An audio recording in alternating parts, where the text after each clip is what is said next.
Assalamu alaikum wa rahmatullahi wa barakatuh. My beloved sisters and brothers.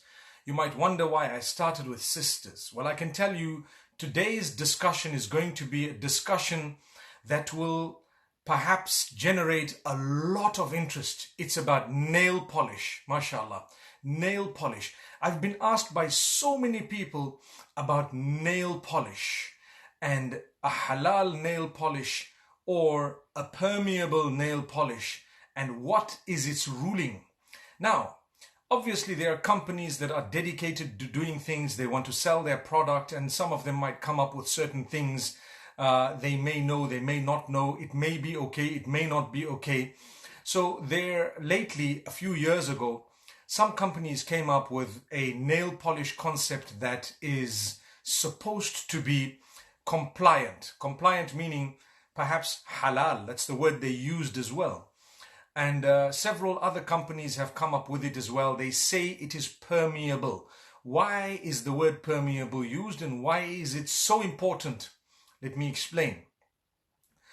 We as Muslims need to wash ourselves correctly if we want to be considered upon the level of purity to be able to read or fulfill our prayer or salah. And also in order to be able to be protected from the devil and so on. If you're in a condition known as wudu, you have greater protection. If you're in a condition known as ghusl, you have a greater protection. It's a type of ablution. So people ask, do you know what, should we be in the condition of wudu all the time? The answer is, well, it's good to do that. It's good to be upon that condition because you'll be protected from the devil. Yes, indeed. But then people say, you know what, I like to use my nail polish. I'm not going to talk today about the whole makeup and so on. That's a topic on its own. Let's strike a balance. You know, we don't want to actually be people who condemn everyone, and we don't want to be people who are so relaxed that we actually distance ourselves from Allah without knowing, or sometimes even knowingly. Let's be balanced people. So people say we want to use nail polish, but then what do we do?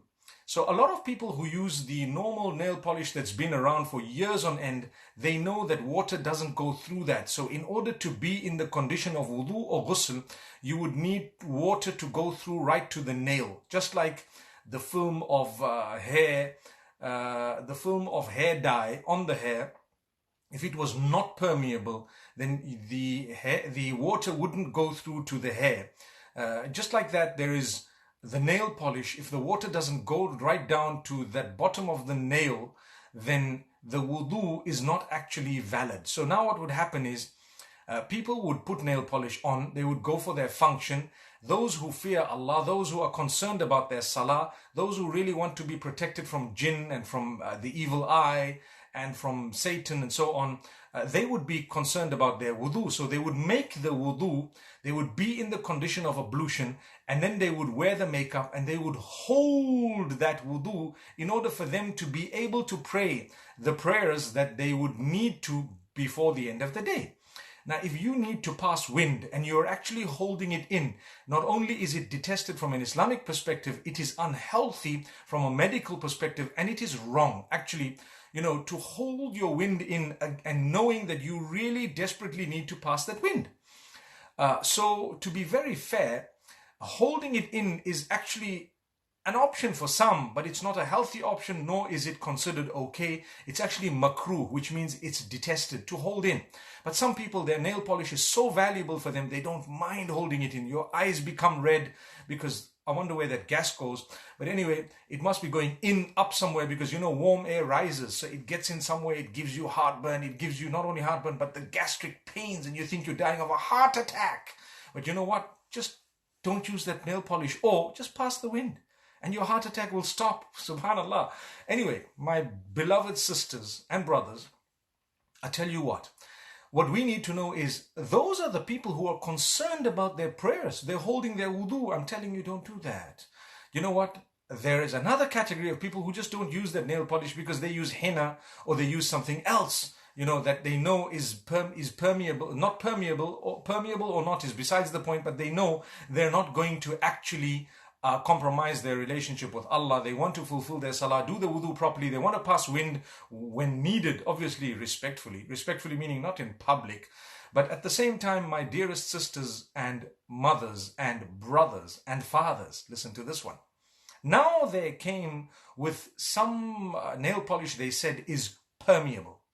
So I didn't comment about it because I don't know. I mean, I didn't test it. I didn't check it out. I didn't test it. But people started saying, oh, it's permeable, use it. Have you tested it? Have you checked it? Do you know? Do you not know? I was quiet because obviously I'm not qualified to address a matter. What if it is permeable? But what if it isn't permeable? So I received messages from people who worked for the company telling me it is not permeable. It's just a gimmick. It is not. They did the coffee test and another test and this test and that test. And you know what? People working in the company told me it was a lie. And they said, you know what, we work in the company, we marketed the thing and we do market it, but actually, what should I do when I know that it's wrong? And I told them, look, if you know something, then you have to speak according to what you know. Don't lie to the people.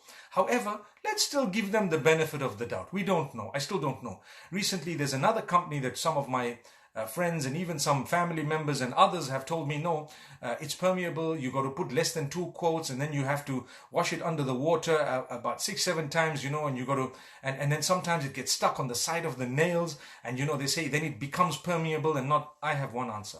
My beloved sisters, my beloved mothers, those of you who love nail polish, I want to ask you a simple question. I don't know whether it is permeable or not. I will never be able to know. You don't know either. Trust me, it's very difficult to know. I want to ask you a question. Do you really love Allah? Do you really want your relationship with Allah to be there? Do you really want to fulfill your salah on time? Do you want to be protected from the jinn and the devil and so on by being in the condition of wudu or by being clean and so on? Well, I want to tell you, there's a hadith of the Prophet ﷺ that says, إِنَّ الْحَلَالَ بَيِّن وَإِنَّ الْحَرَامَ بَيِّن. You know, it's a hadith of Nu'man ibn Bashir radiallahu anhu in Sahih Muslim. He says, halal is very clear, haram is very clear. And in the middle, there are certain things that are not clear to many people. You won't know them. In the middle, there is a little gray area. So halal is clear, haram is clear. In the middle, there is a gray area that a lot of people may not know. So some would know, some will not know. Maybe a lot might not know.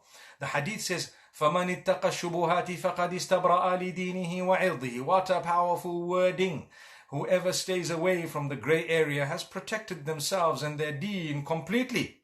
And whoever falls in it was willing to fall into haram. So they've fallen into haram. That's what the hadith says. وَمَنْ وَقَعَ فِي الشُّبُهَاتِ وَقَعَ فِي الْحَرَامِ. And the hadith gives another long example that I'm not going to go into. I want to tell you, 1 inch of paint on your nails, is that more important than your link with Allah? If it is, well, you've chosen. And if Allah is more important than 1 inch of paint on your nails, then you know what? Use an alternative. Or use something that you can remove totally and gone. But you don't need to risk your relationship with Allah in order to achieve 1 inch of paint on your nails. I hope you get what I'm saying.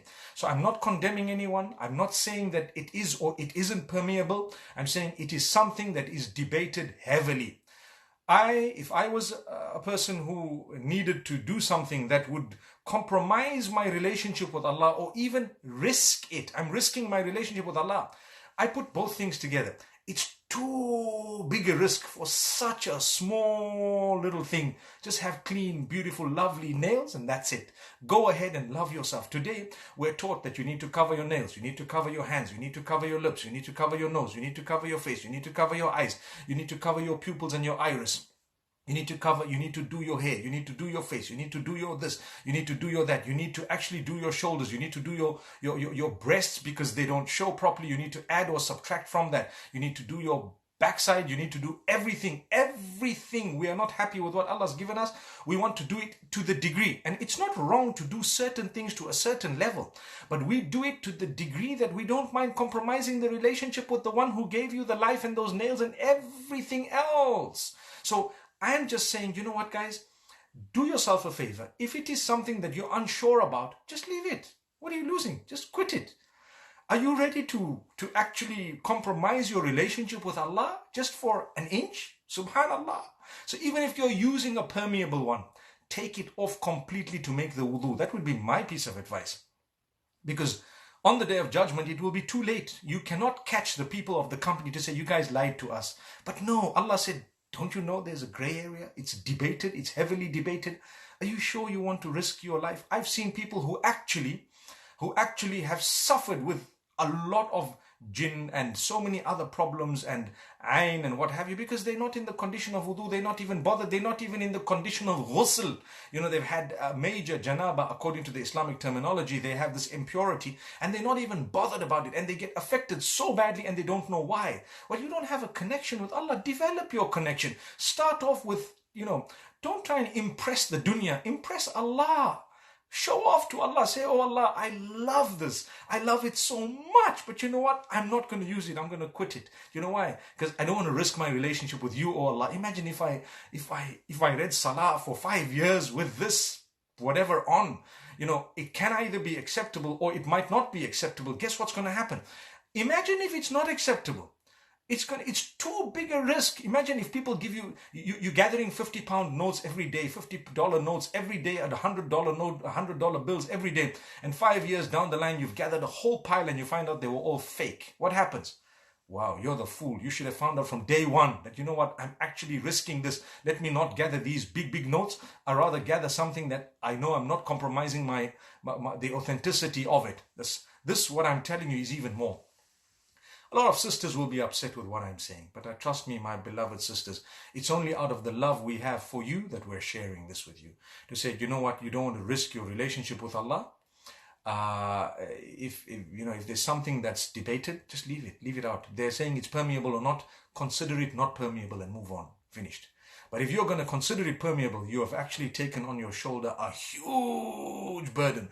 And worse still, if you're going to promote that and you don't even know for sure 110%, then you're actually helping other people detach from Allah.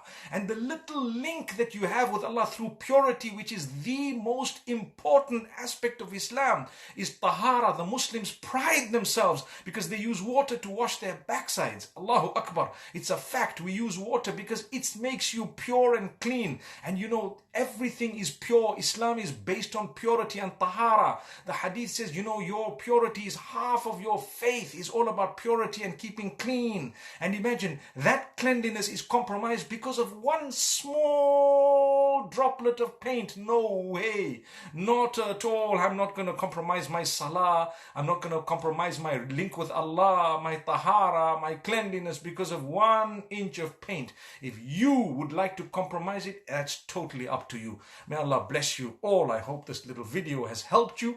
It's going to create a controversy, but remember, I didn't condemn any company and I didn't say what they did was right or wrong. I'm no one to comment on that. I'm only here to tell you where there's a debate about something, stay clean. Jazakumullah khair, my brothers and sisters. It's up to you what to do. You know. Assalamu alaikum.